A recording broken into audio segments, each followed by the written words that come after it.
เฮ้ยคมอยู่ล็อกไว้เพื่อให้เพื่อนละเอิญลงด้วยกันทั้งหมดถ้าแม่นเกิดมีการยิ่งจุดโทษขึ้นนะครับตากล้องนะครับเพราะเขาจะอยู่ประมาณนี่ครับอยู่ประมาณจุดเขาเคยยืนไม่เล่าเห็น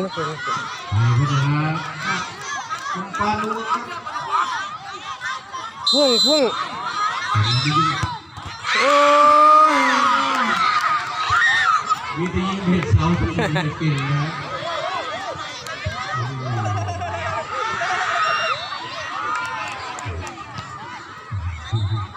มีมือนะ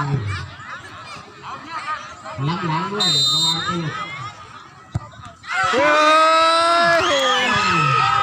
ทำไมมึงเด็กเก่าๆยังไม่รู้ยิงได้ดีไม่ยอมกันแล้วใครชนะได้ชิงชนะเลิศนะครับกับเซไปไม่ได้จำไม่ได้ใครชนะจะยิงไป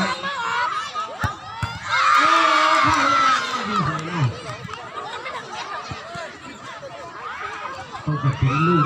ที่จุดโทษนะเขาคนละ2แล้วทีมเลยดูประตูเขาเต้นกัน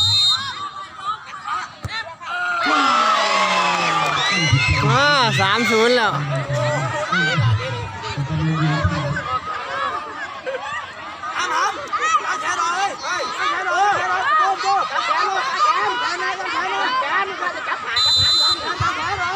ตัวใหญ่ก็ไปย่านบอลด้วยโอ้ไปดูฟุตบอลยิงก็เราเตะผิดก็ยังได้ครับไม่เป็นไรครับนาดาวไปม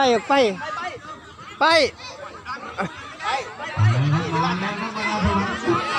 หนักเลยนี่ถึงไว้ในแดนของนาดาวหมดเลย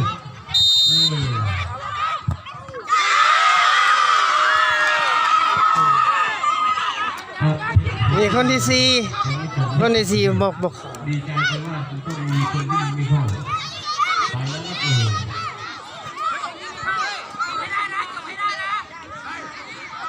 ได้เตะจากเตะมุมครับเตะมุมครับ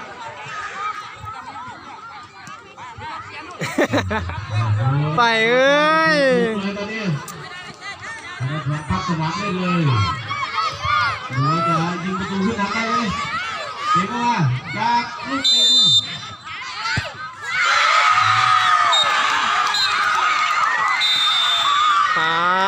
แพ้จุดโทษ